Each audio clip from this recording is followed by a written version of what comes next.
Hey, good evening. I'm Kyle T. Mosley of the Black Sports Insiders, and welcome to another installment. We are just about to hit Halloween, and we've got some ghoulish and galling things that are going to happen tomorrow night in Orangeburg, South Carolina, as well as they got some crazy things happening at the World Series too. We're going to talk a little bit about that as well. But here to join us on the panel tonight, we have Keisha J. Kelly. How you doing, Keish? All is well. All is well. All right, good. And we have Mr. Wilton C. Jackson, the second. Will? Okay. And we have Mr. Ray Rogers. What's going on, Ray? Left hands up, man. Commanders. I'm not a fan, but hey, got to show respect to the Commanders today. Gotta show some respect tonight because we have a special guest out of the Commanders organization. And you guys know him very well, NFL legend as well as HBCU legend, Mr. Doug Williams. He's going to join us tonight. And we have Emory Hunt, who we did a pre-recorded interview talking a little bit about what's happening in the National Football League, as well as a preview of the South Carolina versus NCCU battle that will go down tomorrow night. So let's start off. What's happening in HBCU world? Jackson State, they were on. Did they have a game? Well, okay, we can't hear Wilt tonight at this time. Keisha, let's talk about Southern. There he is. There he is. Okay, Wilt, how you doing, man? I am doing good. Can y'all hear me now? We can hear you now, Doc. We can hear you now. All right. So, Wilt, I was asking about Jackson State. How's everything out there in Jackson, Mississippi? Well, I mean, it's homecoming week at Jackson State. They're coming off their win against FAMU last week. And Cal, honestly, when I said in TC Taylor's press conference this week, the moral of the story or the word that was being talked about more so than anything was making sure Jackson State obviously doesn't stay complacent or doesn't become complacent. Coming into this game against Arkansas Pine Bluff, a team that's going to be looking to get a win against them. And I mean, really, everything's still in front of Jackson State to potentially, to make this run to represent the SWAC East. Obviously, there's other factors still in play with Alabama State. FAMU is not technically still out of it as well. And it's just we're getting into that very important season of college football, and we know the West is still the wacky West. Keisha knows all about this, and she was trying to talk about me in thinking I was ignoring her. But so it's a lot of good football left to be played, and this weekend you're going to see a lot of that. Yeah, and not only that, there's another tiger that's lurking in the West, and it's down here in H-Town, and those guys, Chris Dishman, as well as Jace Wilson and those guys, they shocked Grambling State University and also shocked Mickey Joseph, and we're going to talk a little bit about that as well. But the Tigers of Texas Southern, they are just a game behind now of Southern University as well as Alcorn State, Keisha.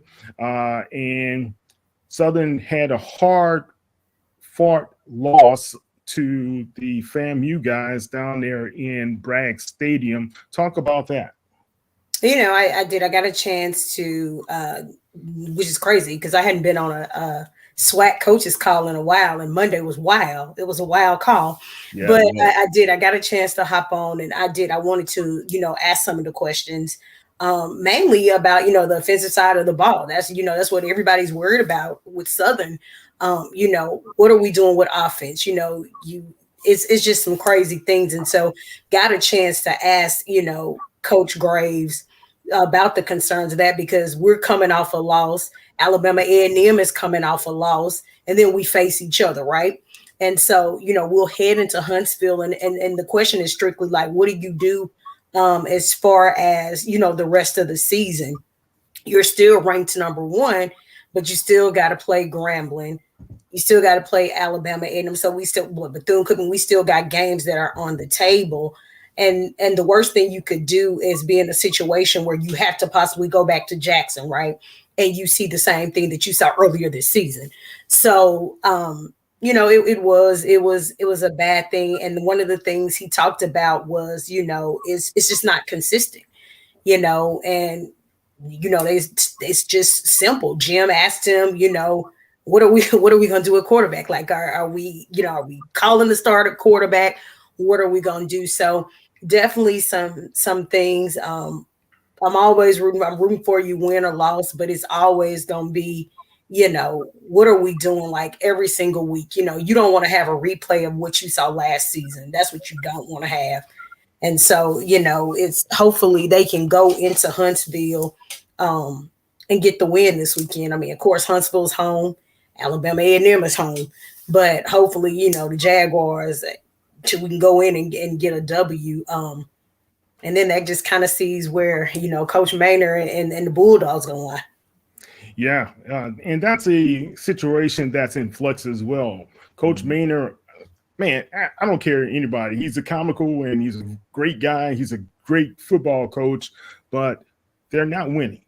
They're up and down. They're sporadic, and you just used the word inconsistent, right, Keisha? That's an inconsistent program over the past 3 years, I would say, especially after Glass left the program. And what direction will they head into?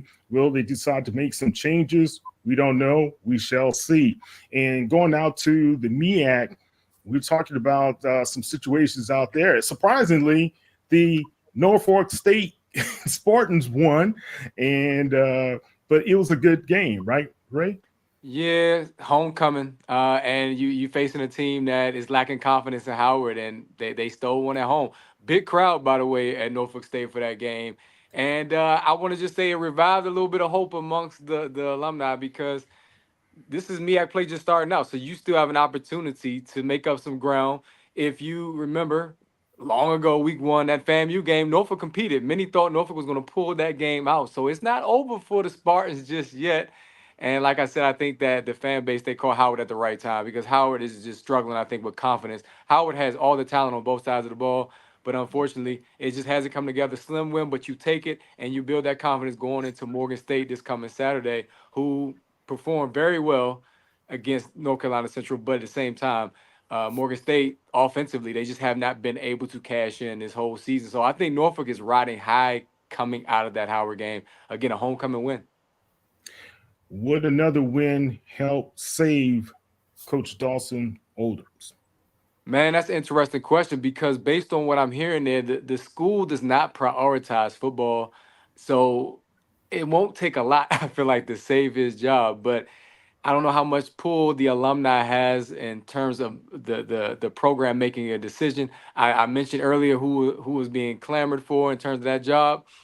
So 2-0 in the MEAC, and an opportunity, although Central and South Carolina State pose huge challenges. Well, they already played Central. They already lost to Central. I'll take that back. They did lose already to Central. So, no, they would have to be South Carolina State. No, I don't think a Morgan State win would save his job. Now, if they get a win against South Carolina State, then now we're talking. Now, who are you hearing? Oh, I told you, Michael Vick. That's the name that people, that's who they want. They want that guy who he's from that area. You dropped the bomb on me that he was interested in the Morehouse job, so you know he wants to coach. And he held that flag football clinic for young ladies at Norfolk State this summer, which even the alumni was a little bit upset that it didn't get more publicity than what it did. They feel like he could bring the recruits. He knows the area. That would be a perfect replacement to revive a football program that hasn't made noise in quite a while. Yeah, I think the conference was a little bit late in getting the word out to the media. That's all. But other than that, I saw the photo ops that they had with Commissioner Steels and the rest of the people. So it was pretty good. Let's talk about this. Well, Mickey Joseph had a meltdown, but he really didn't melt down. In my opinion, it was more calculated than anything else. Talk about what happened at the SWAC press conference. Well, so I actually didn't get a chance to get on that call this week, but just based off knowing what happened in the game and the situation, I mean, what in terms of the infraction that he's facing, it's warranted. Like, as a coach, you have to remember, like, everybody's going to have those moments on the field as a coach where you're really putting your team on your back. and you're trying to, advocate for your team to win. But in a case where if it's, a pass interference call or some sort, I'm just using that as an example. If it's a pass interference call in terms of knowing the rules, like it's one thing to know. I was actually we were talking about this on Dr. Cavil's show yesterday. We were talking about the fact that if you get tackled at the 8-yard line, but the referee puts the ball on the 12-yard line, and you go to the referee and say, okay, we got tackled at the 8-yard line, and they make that wrong mistake, it's like, okay, that's something wrong on their part. But a rule, like a pass interference rule, if this is in a book and this is what it says, then you got to go by the rules. And so in his particular case, it's just like you hate to see, that situation come for him. But at the end of the day, he definitely had a meltdown, and it's a situation that he essentially just has to pay for. Can I add to that, Kyle? Yes. Can I add to that? Because I was on the call, right? And so in this situation, we have complained about SWAC. People have complained about SWAC refs like for years. And so what I always say is two things. What's wrong with the SWAC refs now? Okay, so two things. Never leave the game in the officials' hands. That's the first thing. You never get in a situation where you leave it in their hands. The second thing is nobody ever complains about the officials till it affects their teams. If nobody ever complains about the officials till that's a good point. So if Grambling would have won, if Grambling had won, there would have been no issues. It would have been, and I say the same thing to Southern. I had the same thing with my people. The thing is people saying, "Oh yeah, well you know what he's saying." You have every right, but it did. I'm gonna tell you, it really caught everybody off guard because he was the last person on the call, and he knew it. He was like, I'm just gonna say what it is. He said something, he glossed over it, and he was done with it. But then somebody took him back. Perry White. They were like, hey, that's a lot. Can you unpack this for us? And when he unpacked it, he said what he said. Yeah. And I was like, oh, man. Yeah, that was Perry White, the journalist out of Baton Rouge who did ask, hey, what do you mean by business decisions? Right. So, and he gave him the answer. But here's the thing that I do not understand. And I was down on the field after the game, and I asked for his initial reaction, his thoughts about the loss, and he didn't say very favorable words at that time. And but when we got to the press conference, he was a different person, kind of calmed down a little bit, took the full brunt of the responsibility for the loss, which a coach usually does, right? So I was like, okay, I guess everything's okay. And I was just caught off guard when I was sent that YouTube link that, hey, did you see this about Coach Joseph? Man. And to say what he said as far as I'm willing to pay for the fine, that's really like thumbing your nose up at the SWAC. But here's why I think they did it. That's just my opinion. I think that's why they did it, honestly. Well, here's a bigger issue, in my opinion, right now, Wilton.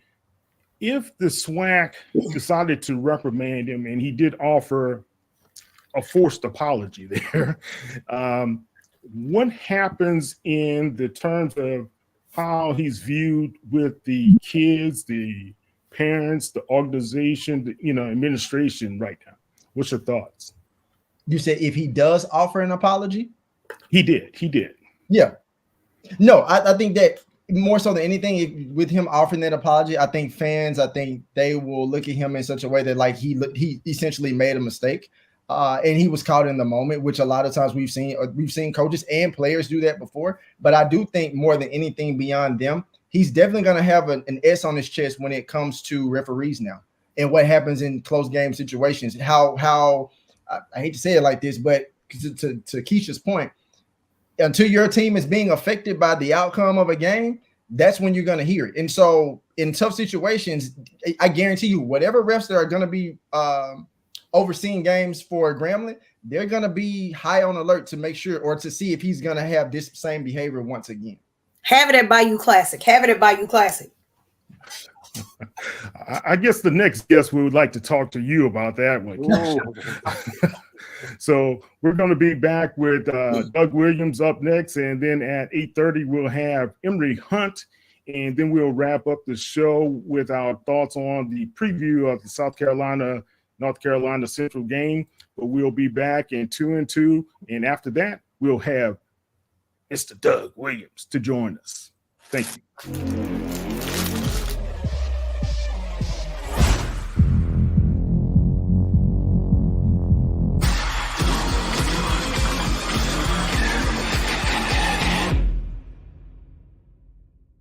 So, what did you think of the pitch I emailed you? Yes, the one that you emailed me. I remember. The Pitch of Dog Days. What a title. Here we are. Very Victorian, which I loved. Unique relationship is formed. I love unique relationships. With a twist. I know, because I read it. Great. I'm going to tell them you're interested. I am genius.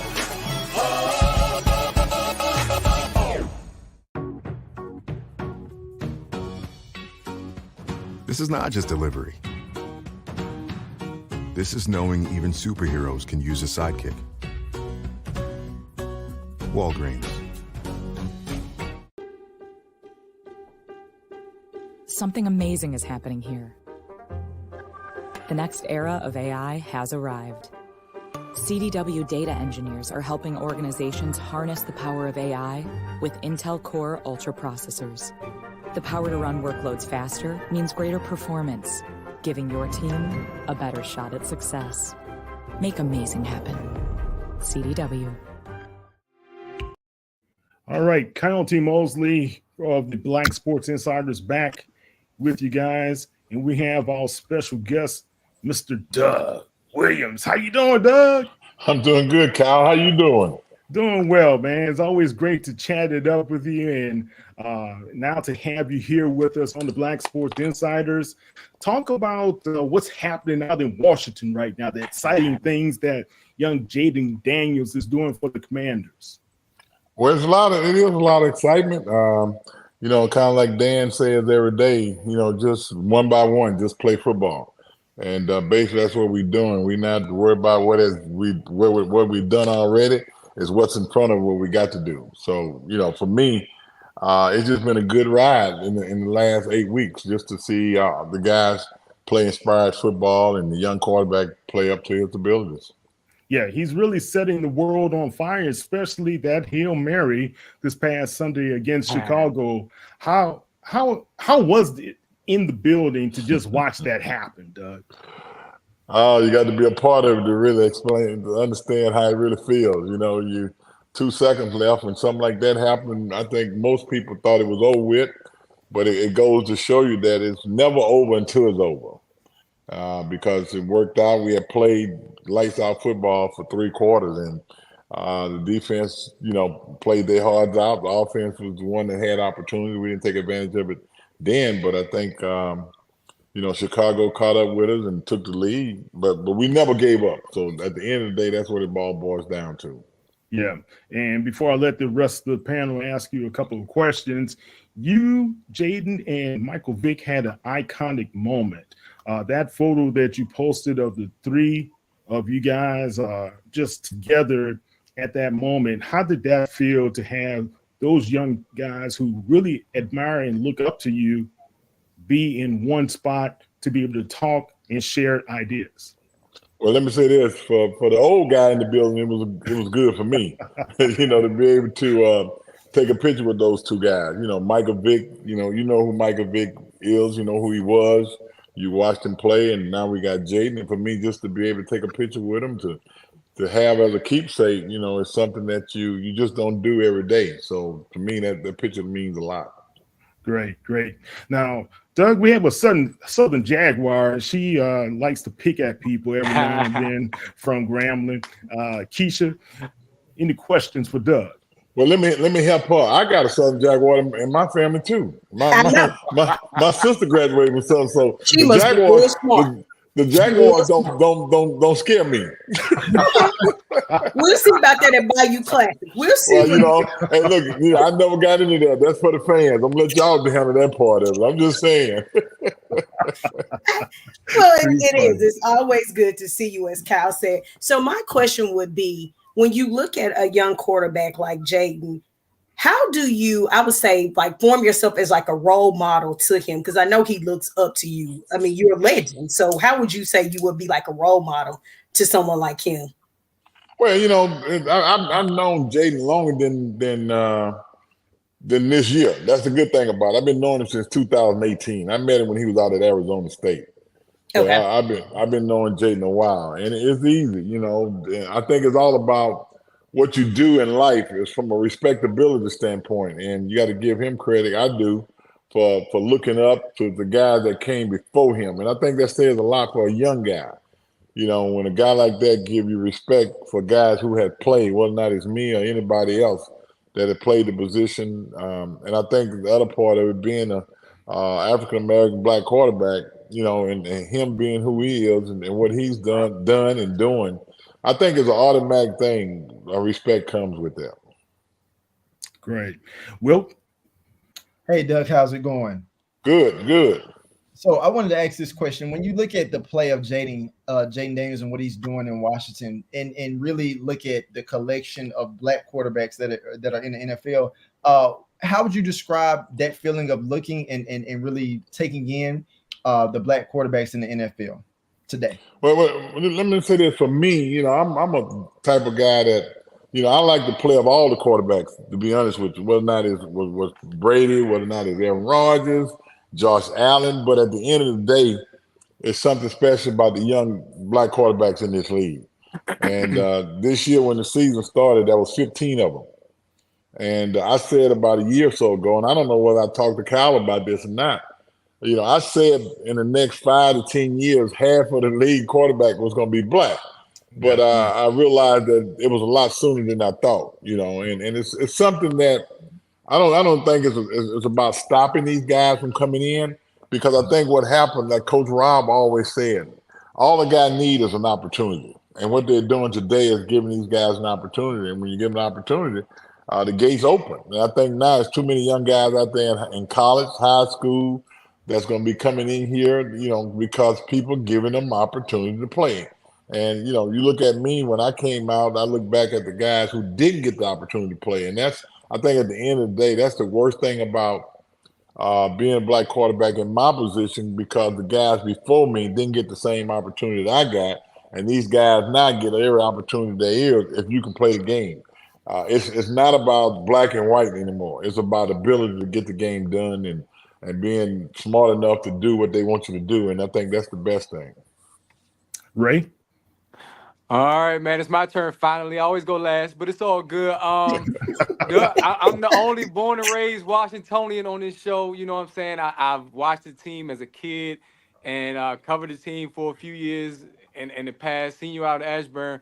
But I just want to ask what you think about how this young man is reinvigorating and re-energizing the fan base. I mean, the fans that loved you and the Halls, Capital Punishment, I'm not going to say they were gone, but the stadium wasn't filling up. But now look at it. That Hail Mary was the craziest moment we've seen since the team moved to Landover in that stadium.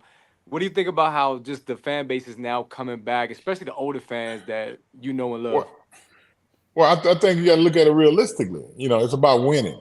It's about energizing. It's about the team. It's about looking at some team and knowing that you got a chance to win. I think that's the most important thing. And what Jaden has done is not because of his ability, but it's because of the individual himself. I mean, every day I go in the building, I see Jaden. If I get there at 6:30, he already in there. If I leave at 6 o'clock, he's still there. And I think that's the difference in Jaden and a whole lot of other guys, is the fact that he's willing to put in the work. It ain't about all the things that goes outside of the locker room and in the football field. The football field and the locker room to him is big. And I think when you got a guy like that who's your leader, you don't have a lot to worry about. And I can say this, in a quick time, Jaden had come in there, and I think every player in that locker room respects Jaden Daniel. And he's just a rookie. I'm doing training camp. Sometimes, like I used to stay on the sideline, I just watch him and I watch the guys that he was hanging with, who walk up to him, and it was all older guys. And in this business, if you got that kind of reputation where the older guys tend to deal with you, and you got one guy play defensive line, I saw him go there and they started joking. And this guy been here 7 years, and I ain't see him laugh in 7 years. And I think that in itself says a lot who Jaden really is as a person. Well, that's great to see that the young as well as the older guys are gravitating to him and responding to his leadership.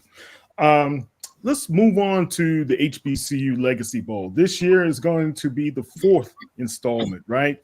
Right. You guys have done a tremendous job. You, James Shaq Harris, as well as your staff, and Keisha Wilton and I, we have covered that game for the past few years. Talk about the importance of that game still today. Well, and that's good, because I don't think the HBCU community really takes to that game, and that's what we're hoping for, because at the end of the day, it's the game, but there's a lot more to the game. It's the job fair that we have. And, we know the guys who play the game gonna have fun, but we put the job fair in not for the players, it's for the students that go to HBCUs to get an opportunity to interview and get a job. And I think, to me, that what makes the Legacy Bowl. The job fair makes the Legacy Bowl. I mean, anybody can have an all-star game, which I'm glad we got it, because now we give a guy who has the ability to play in the league, that you give people a chance to see them and to showcase their talent. We have a combine and all that into that game. Like now, the last few weeks we've been on the phone, on FaceTime, trying to find out who the guys are, picking the guys, and trying to get the best guys that's in HBCU to be able to play in this game. But I'm telling you, for me and for James, man, the biggest thing for this whole organization and this game that weekend is actually that Thursday and Friday, the job fair. Yeah, I recall last year when I went to the job fair, and all the companies that were there, I think there were quite a few, especially Allstate, your title sponsor. They gave people jobs on the spot. And last year when they walked in, Kyle, they hired 31 guys. Allstate did. Yeah. And we had over 100 companies there. This year we should have more. I just wish Southern University, Dillard, and Southern New Orleans, and Xavier, Grambling would participate a lot more, man. Because I think what happens, the people who work at these institutions don't really let these young people know what is happening. And here's the opportunity, everybody who go to college, get your degree to eventually get your job. Now you got a place down in New Orleans with this job fair. You got over 100 companies there. I mean, we had 13 NFL teams there. We had a couple of basketball teams there. If you want to work in sports, you got a chance. We had the CIA there. We had a lot of school districts there. I mean, we had everything up under the sun that you would want. A lot of banks there and stuff. So it's there if you want a job. If you're just going to school, that's one thing. But if you want a job, that's the place to be. And I just hope that the administrators at these schools would understand what is happening and get these young people out to these to the job fair. Yeah. Look, I spoke to, I think it was 6 young people from Alabama State. They said, we heard about the fair. We jumped in the car the next day together, and they all drove down from Montgomery to New Orleans just for the job fair. And I think a couple of them did get offers at that time when I spoke with them. So that's a beautiful thing. You guys keep up that great work. Talk about what's happening with the combine. How do you guys actually go about inviting these young people who are the best of the HBCUs to that combine? Well, fortunately, we have the combine is kind of run kind of like the one up in Indianapolis, but it's not exactly like that. And a lot of our guys not gonna get a chance to go there. We already know that, so that's why we had this mini combine. And the good part about that, the NFL works with us. So what we do is, we ask all the NFL teams to give us the best guys that you've seen during the year. They might not have a grade on them, what have you, but they'd say this guy here deserves to be in that combine. Because now they want to take a good look. Like last year, we had all 32 teams down there at the combine and at practice. So they want to see too, because they might not be sure about some of these guys. So with the help of the NFL and they provide all the scouts and everything to run that combine. So that's what makes it even better. Is that in the Saints facility in the indoor, and that's how we really get the combine and going. They give us a list, and then we pick the guys. We got a whole staff that picks the guys, and we want guys that can not just to be in the combine. We want guys that can shine and stand out in the combine where they can see that we got guys that can play in the league. Yeah. One of your offensive player of the years, he's doing it very well at the most valuable player at the Legacy Bowl is doing very well for the Los Angeles Rams right now, Xavier Smith. And also Davius Richard signed with the Houston Roughnecks, and he's due to play this March. Talk about that as well. Yeah, it's unfortunate he got hurt in that game, running the ball. And, we don't want quarterbacks to run the football. But I'm glad he had a chance to sign on the offseason. And Xavier has done a couple good things out there for the Rams. And I think that says a lot for the game. We got a young man that I know we scrimmaged the Jets up in New York. And he came to me on the sideline, kid Cargan, who's a return specialist. Now he's in Buffalo. Yep. So he played in that game, and we got a couple more guys who play in the game around the league that is on a lot of team practice squads. So we got quite a few guys on practice squads and things like that. Yeah. Also, you have Michael Badjo from a few seasons ago. He's over in Europe playing. Yeah, this is the opportunity that a lot of guys get. They want to play football, man. If we invite you to the Legacy Bowl, come to the Legacy Bowl. And some of them might get invited to other games, but they understand you can play in 2 games. When I came out of college years ago, I had an opportunity to play in the Senior Bowl and the East-West game. It's about opportunity, and it's about an interview. Whatever you can do, if you think you're that good, you need to interview as much as you could. All right. Any last questions for Doug, guys? Yeah, I have one. Doug, when you look at the players that you do invite to the Legacy Bowl each year, what are some things that you wish that when they're coming from their respective schools that they knew a little bit more about before getting there? Well, the biggest knock on the players coming in, and it is a legitimate knock, is the training part of it, and that's learning all the things that a combine consists of, all of the drills and everything. But the most important thing is the weight room. A lot of guys come in don't have the strength that they're looking for. It all depends on what position you play. Right. If you're an offensive lineman, if you can't throw up 225 pounds 22 to 23 times, you're weak, because these D linemen throwing that thing up 35 and 40 times, they're gonna beat you. And I think we lacking in that area and all the agility, because we don't have this training staff at these HBCUs. There's no reason why we shouldn't, because if you want a good program, you should have people that can help them grow. I have one final question, Kyle. I do too. Go ahead. But mine is going back to the job fair, and I know that Steve Weish and Kevin Kaplan, we had talked about this last year. When you talk about the administration from the schools, what do you think we need to do at our universities to make sure that the students actually get there to the job fair? Because we know how important it is. Right. Well, I think number one, with what you all had to work with this podcast and everything, you got to get into the administrator's head. That's the key. Because, the students on campus, they really don't know what's going on. But you got these certain people that's over certain departments. You got to let them know, hey, y'all need to get to these kids and find a way to get them down to New Orleans for the job fair. I think that's the key. And I'll tell you what, we reached out to a lot of schools and with no answers or anything. And, it kind of get frustrating at times when you got something for other people. And it's not for me and Shaq. We've been down there road. We talk about that all the time, but it's not for them. But it's good for us to sit back and see a lot of young people come in and get jobs and go on with their lives. Yeah, definitely. That's one of the emphasis of our planning committee, is to be able to push that agenda a lot more vigorously this season, to be able to make sure they understand there's some benefits for those young people, especially, like you say, at Dillard, Xavier, and Southern. They're right there. They don't have to travel as far as the Alabama State and the Florida A&M kids that I've met. No, you're right. So that's very important. All right, Doug, any last thoughts, any last tidbits you want to share with the listeners at this time? No, I just appreciate you all having me on, and hopefully a lot of people listen and understand how important the job fair and the Legacy Bowl really is to HBCUs. I think that's the most important thing.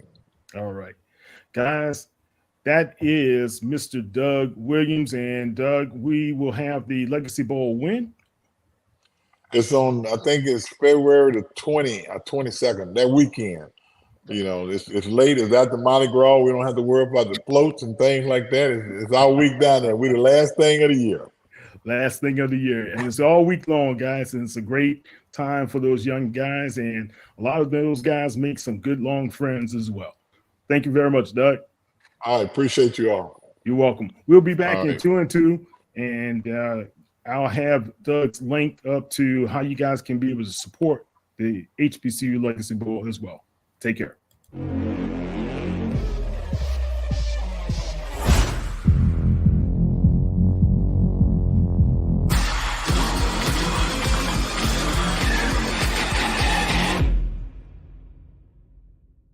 So, what did you think of the pitch I emailed you?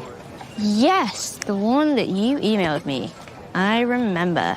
The pitch of dog days. What a title. Here we are. Very Victorian, which I loved.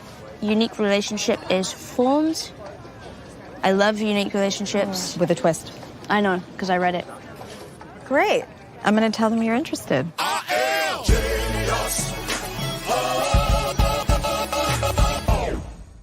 November is American Diabetes Month.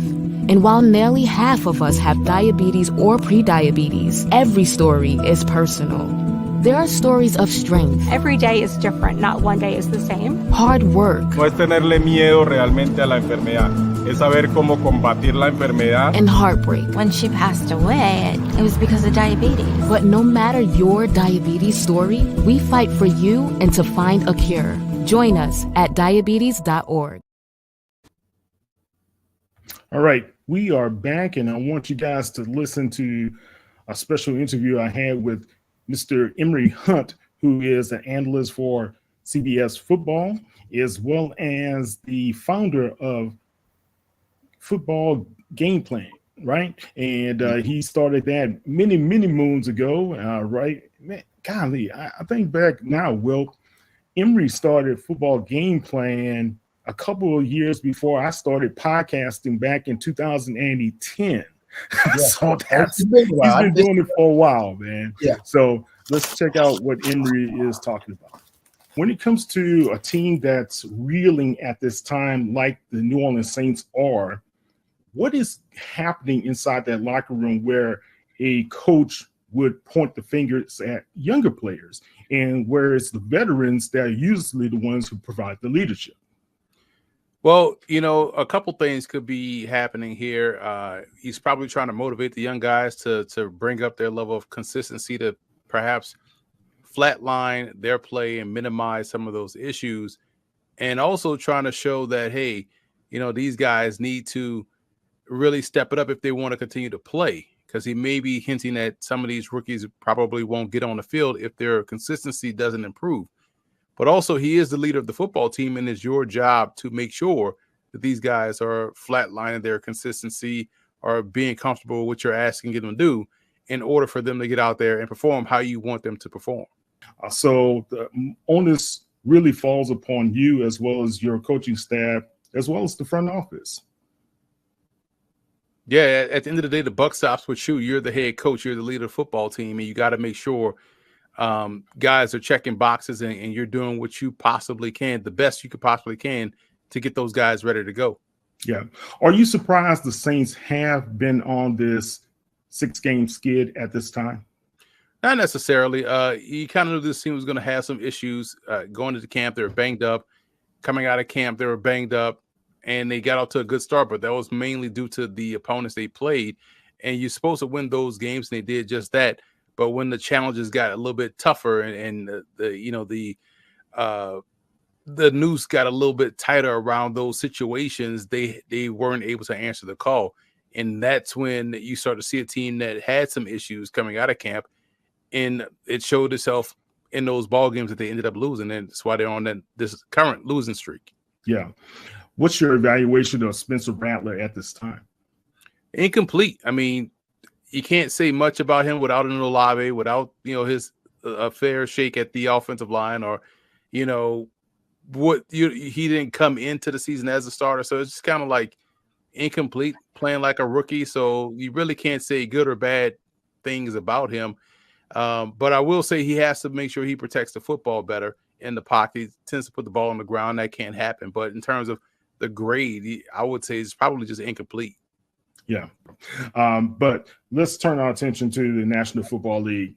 Young rising rookies are doing some great things right now. Jaden Daniels, the clash between he as well as Caleb Williams last week was an epic game, coming down to that Hail Mary at the end of the game. And you also look at what Jordan Love has been doing, but also Malik Willis filling in for him has been really good, especially the games they were able to win when Jordan Love was down. Talk about the young talent at quarterback that we're seeing, and Bo Nix, he's doing a tremendous job as well.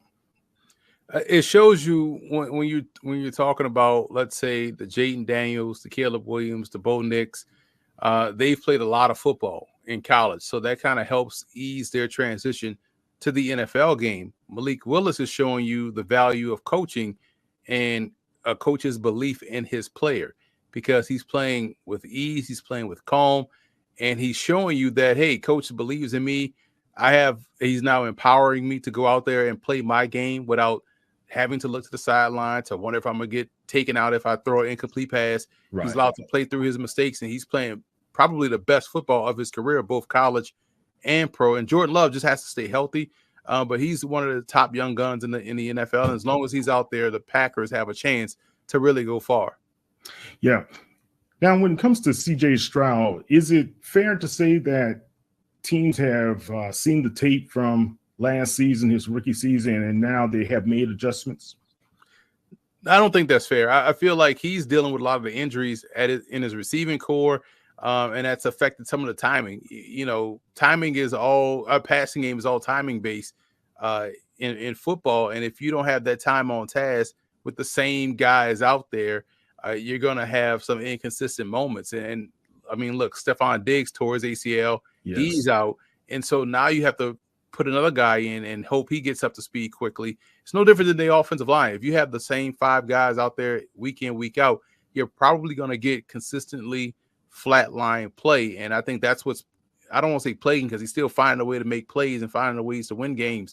But that's what's looking different this year with their passing game. A lot of people have been mentioning that Shedeur Sanders should also be a part of this race, but you have the young man from Boise who's doing a tremendous job on the ground. You have Travis Hunter, who's getting a lot of the press as well. What are your takeaways when you look at this Heisman race at this time? Well, we know it's an award geared toward quarterbacks and also quarterbacks that are playing for the best teams. Now, if Colorado was undefeated, you could make a case. Obviously, Shedeur would have been there or be in the conferences, be top 3 or whatnot. But because they're not undefeated, you look at Travis Hunter being the most outstanding player. I still feel like he should be the front runner because of the name of the trophy is the most outstanding player. And he's done some outstanding things with how well he plays on both sides of the ball. Genty is putting up some ridiculous numbers, the running back out of Boise State. So that makes sense as well.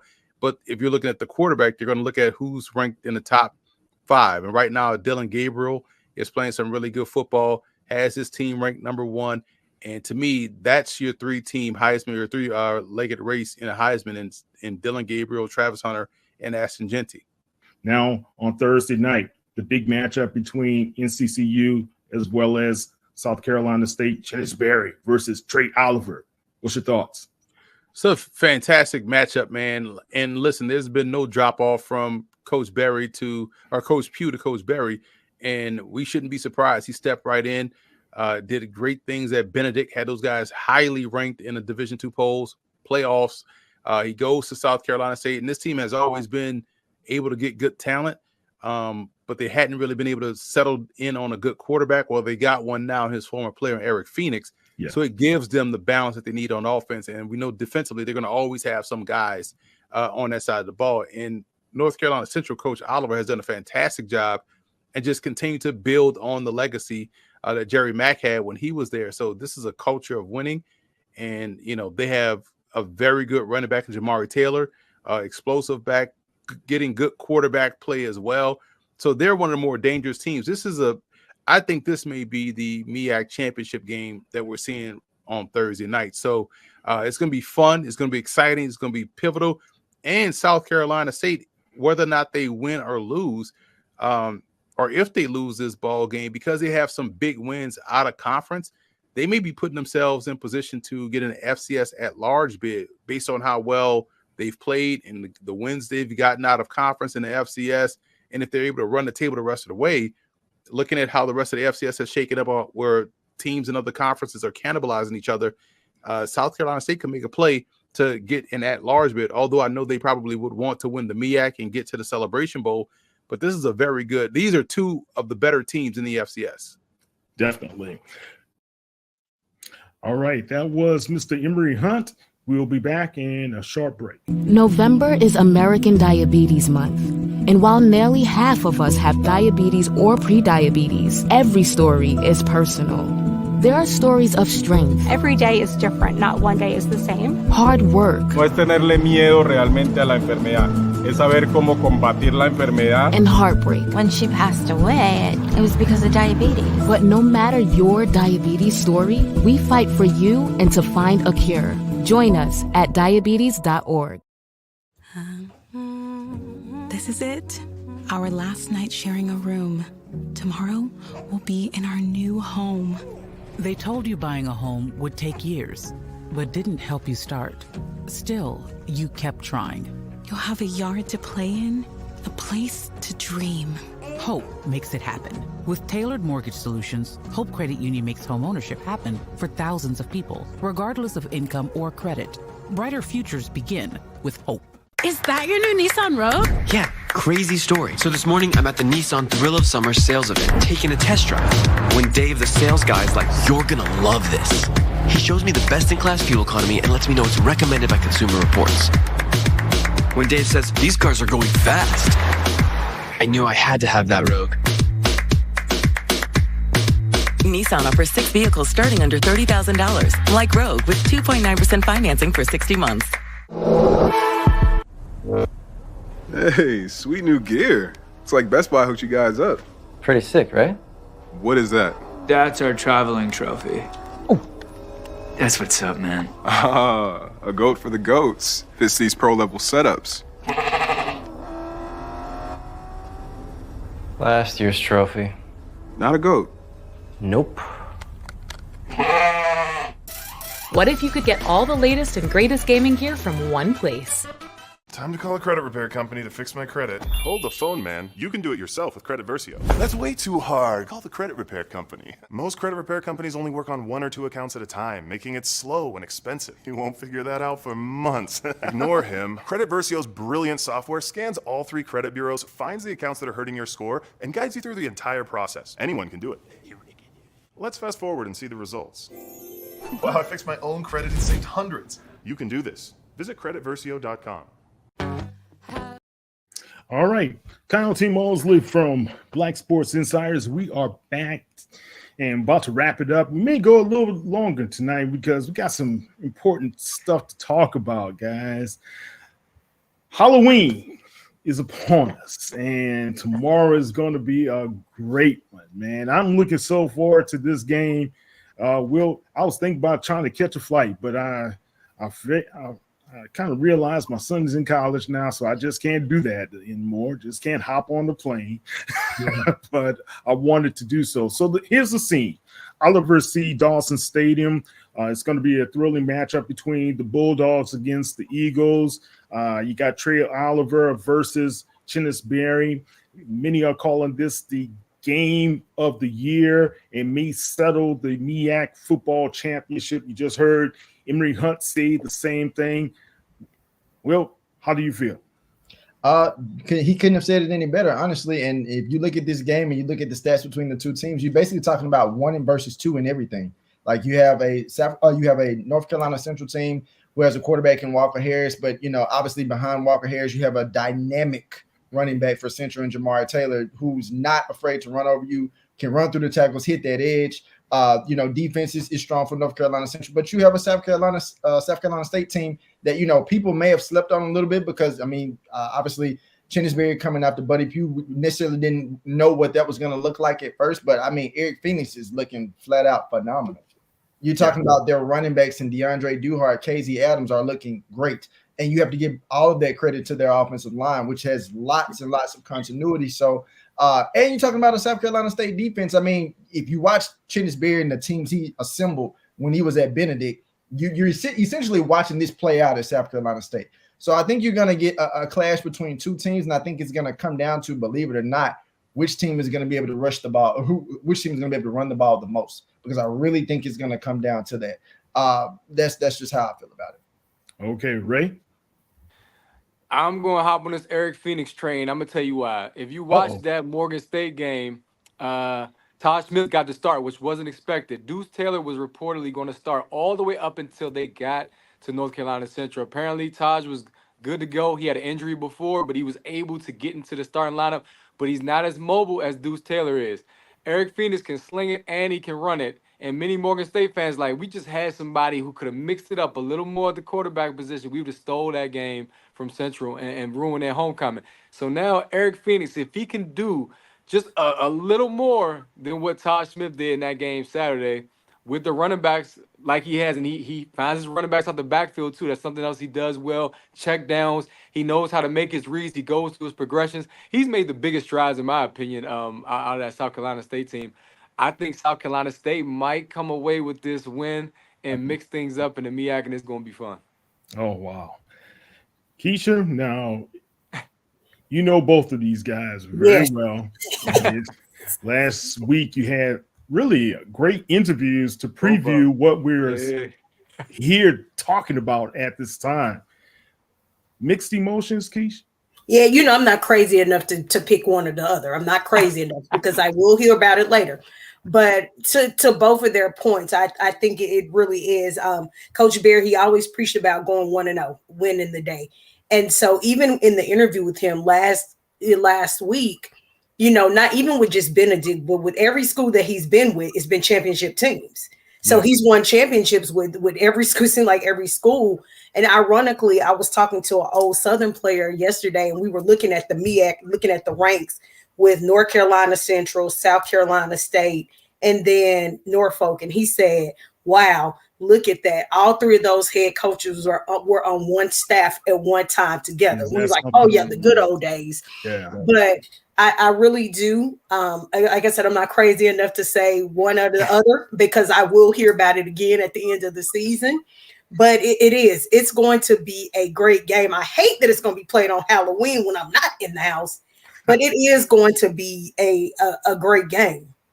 Yeah, it should be, a good one. That's how we say it. It's going to be a good one. And I'm going out on the limb. I'm going to say something. I know Trey Oliver's going to be mad at. That's my boy, Chennisberry. I've got to support Coach. But I'm saying it like this. Either way it goes, North Carolina Central, South Carolina State, can Jackson State, FAMU, Alabama State, Alcorn State, Texas Southern, can those guys hang with either one of those two teams? How about that? Who's willing to take that one? I'll take it. I'll go. Go ahead, Ray. You go first. You go first. I'll go second, or however y'all want to go. It don't matter. Go ahead, Keish. So I'll take the bait first. I've always said that, even with us with stronger teams, I always said I don't care who goes, I would be scared to face North Carolina Central. That's just what I've seen, and that's just me. It's just, when you're looking at it, even with South Carolina State, it's some blowouts. And so for me, in my opinion, whoever the team is, let me say that, whoever the team is, if it's North Carolina Central, you're going to have to build a real strong game plan. And in my opinion, the two teams that would actually be up for that challenge would be Jackson State or FAMU. Okay. All right. Well, that's pretty much my argument as well. I mean, as a person who's watched FAMU from the very beginning in that game against Norfolk State and where they are now, and having watched Jackson State even closer, being in Jackson, I think those are the two teams that would probably give them the best competition when you start talking about a Celebration Bowl competition. Because you think about Alabama State, although we know that they're getting their offense together with the a fifth string quarterback, and their defense is elite, it's very lethal. I just don't know if they would have enough to beat Central or South Carolina State in this particular case. But what if Andrew Body comes back? Just throwing this out there in the scenario. Well, we know he's not about to come back right now. So, but if this was we don't know. He just got the cast off. We just saying. That is true. Cast off. That's true. He's not coming back. No, not this year. But I will say this though. If a healthy Andrew Body was there for them, changes the entire dynamic. It would change the dynamic. Yes. I really believe, and I know the Body family, but Andrew is a special guy, and Andrew proved he's a special guy for the Alabama State team just in that Orange Blossom Classic, right? But I'm gonna say right now, Jackson State, in my opinion, has the best shot out of the SWAC. I really do believe that. You talk about a team that's averaging 35.6 points per game right now, and you have a Central team as well as a South Carolina State. The past 4 games, they've been averaging over 30 to 40 points per game as well. So those clashes right there are very tempting, right, Ray? Listen, I'm not even gonna lie to you, man. First of all, y'all already know the MEAC. We do to the SWAC in that Celebration Bowl, so it is what it is. But because there's a former MEAC player on Jackson State by the name of Sayers Guthrie, that's my guy. I gotta support Jackson State in that defense. It's not even about the offense for me. I think Jackson State can compete with anybody at the FCS level because I just respect the defense so much and what they do and how he's improved in his second year with Coach T.C. Taylor. And to be honest with you, as much as I'm South Carolina State for the upset this weekend, I think a rematch in the Celebration Bowl of Jackson State and North Carolina Central would be the most entertaining. And y'all already know those press conferences, what that would look like. My man Trey Oliver, he don't hold back. He does not. That's why I have to watch what I say. He does not hold back. No, look, Chinnis doesn't hold back either. If you guys saw that pep talk that he gave to guys, that was just something to kind of like, wow, just put goosebumps on your back, right? What you say? No, they saying down there, he reminds them of a Baptist minister more than he does a football coach. That's what I'm saying. Like every time he speaks, they listen. Well, look, man, he's preaching. He told me, he said, Mosley, this is my ministry. That's we're here to be able, this is when he was at Bennett. We're here to be able to help these young men. This is how we're going to do it. And this is my ministry. We got to give back to those young people, right? So that's what we're doing. Football team. Oh, man. What about a football team? Yes, sir. It ain't even close. This thing does not have to be close. Oh, man. It don't have to be close, guys. It don't have to be close. We got full control. We're going to get 60 minutes. It don't have to be close. We should dominate this team. And when we talk about killing that fly, we get a chance to kill that fly today, guys. For 60 minutes. Don't let up either. No wasted drives. No wasted moments. Don't even let it be close, guys. Don't let it be close, guys. So, all right. So right there. That's the man, Chinnis Berry. But Trey Oliver said, I am the truth. Trey the Truth Oliver. So he's going to bring it as well. But all in all, I just want these kids to come out the game healthy, without any injuries, but also with great sportsmanship, because we're going to see some potential young men that may have a chance to get to the next level, but also going to the next level in life, being able to be productive young people in our society. That's the most important thing, right? On a sad note, Morehouse College lost 2 young people over the past couple of weeks, right before homecoming, one, and this past weekend. We lost another young man. So say a prayer for those families in their moment of loss and grief at this time. Any last thoughts? Any last words, anybody? I'm just gonna say go Jags. Listen, I'm rooting for the Jags this weekend.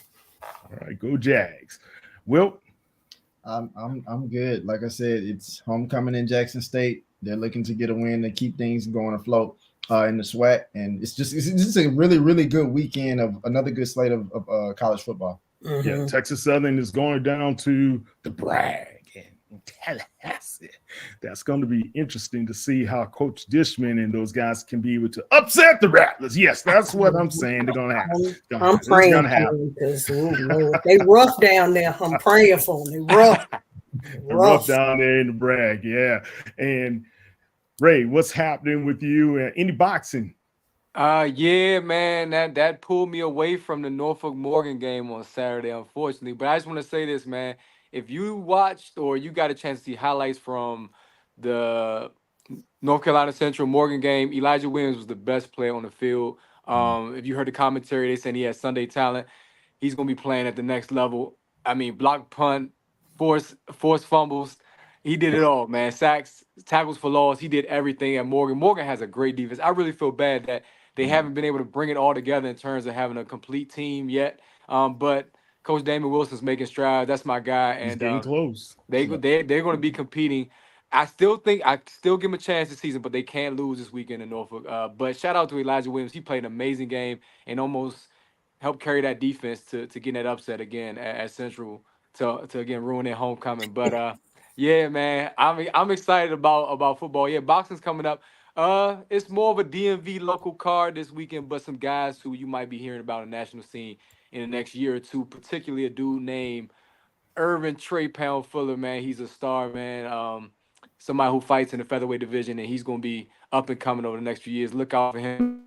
Yeah, we got another DMV boy. He's fighting named Lamar Roach. He's fighting against Tank Davis, hopefully in December in Houston.